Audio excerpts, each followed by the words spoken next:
যেটা আজকালকার বাচ্চাদের ক্ষেত্রে আমি ভীষণ মনে করি যে খুব মুশকিল, সেটা হচ্ছে হারতে শেখা। আজকালকার বাচ্চারা হারতে শেখে না, খেলাধুলোর মাঠে যায় না বলে। কারণ হারলে জেতার যেমন একটা স্পৃহা তৈরি হয়, তেমনি নিজের ভুলগুলো সম্পর্কেও জানা যায়।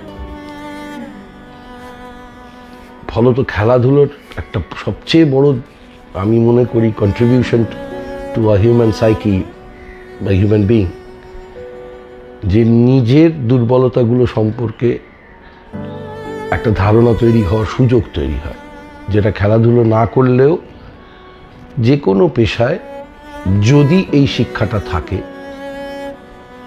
তবে একটা কোথাও ভবিষ্যতে এগোবার আমার নিজের মনে হয় রাস্তা তৈরি হয়, আদারওয়াইজ রাস্তা তৈরি হয় না।